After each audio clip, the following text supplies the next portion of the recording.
YouTube! What's going on, guys? Mike Witzak here, and today we're going to be talking about one way to invest in real estate that can make you millions. That wasn't nearly as cool as I thought it was going to be. Now I'm going to have to pick that all up. You can make it rain on the haters then. Take two. Still wasn't that cool.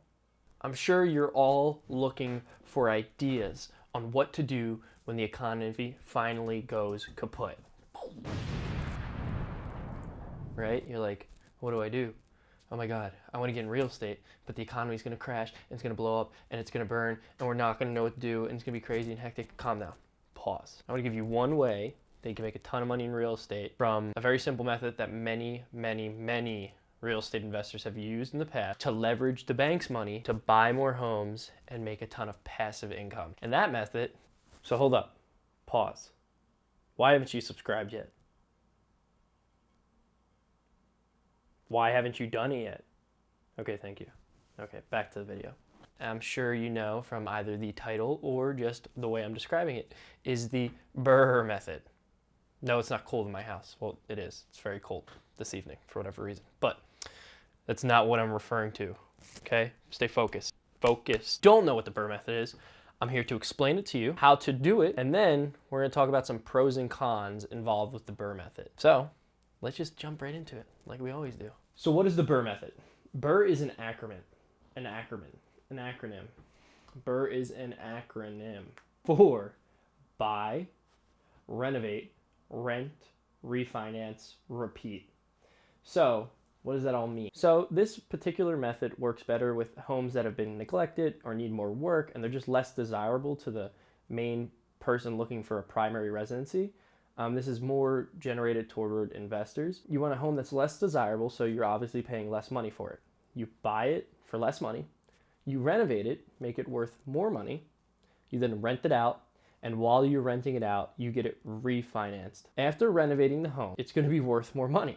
So then when you refinance, you're going to get it appraised again, and then the house will be worth more money. You could take out more equity, get all the money that you put into the home back, and then repeat. And that's how you just continue to gain leverage on real estate.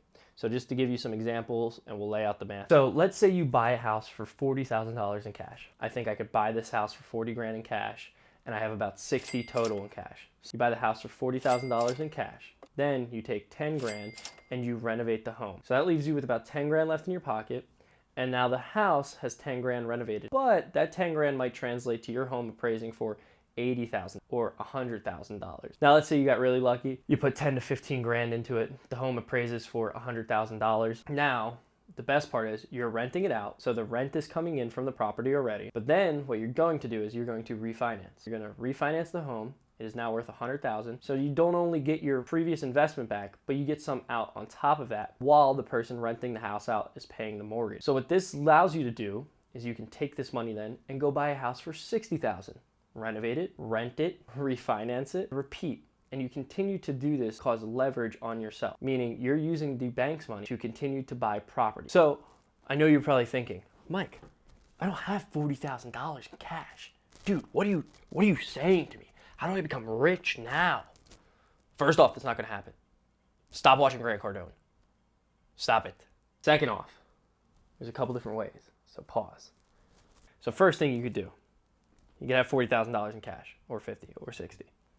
Okay, number one. Number two, if you own a primary residency, you can get what's called a HELOC on that.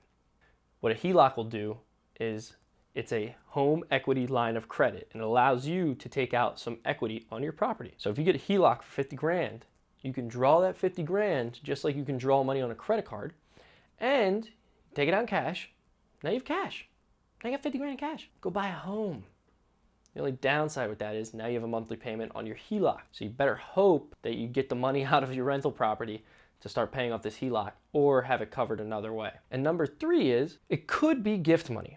But if it isn't your money, you can't do a cash out refinance for, I believe, 6 months on the property. I'll leave a link below with the proper guidelines to that.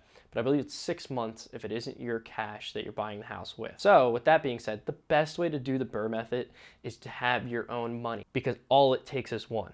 takes one property and you can transform that into 10, 1,500 properties. What are some pros of the BURR method and what are some cons? Let's start off with the con. Con number one, it takes money, okay? A lot of money. It's hard to get into. You have to crack that concrete. But once you do crack that concrete and you get below the surface, you can just keep rolling it and rolling it and rolling it and rolling it. So you're making the initial investments hard, but after that, it gets pretty easy. Number two, you'll have too much money. What are you gonna do with all this money? Just kidding, psych. Well, you will if you do keep doing it. But number two would be, it's risky. You know, as always, any sort of investment comes with a sort of risk.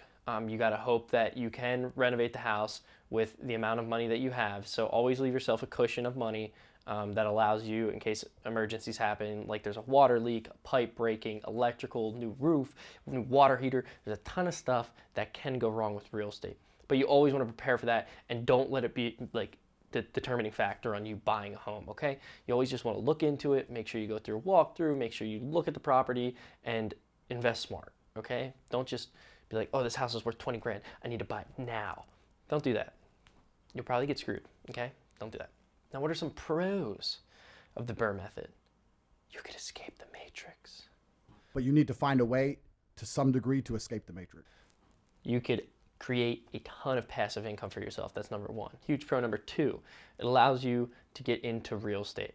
You know, maybe you do the BURR method 1 or 2 times, 3, 4, 5, 6, but then you can leverage these properties to buy a larger one or buy more units. And then you could do the 1 unit a year and then double units every year. So 1 unit, 2 units, 3, or well then 2 units, 4 units, sorry, math. And it allows you to have real estate that you can leverage in future investment. And another pro is you're gonna have fat stacks, dog, fat stacks.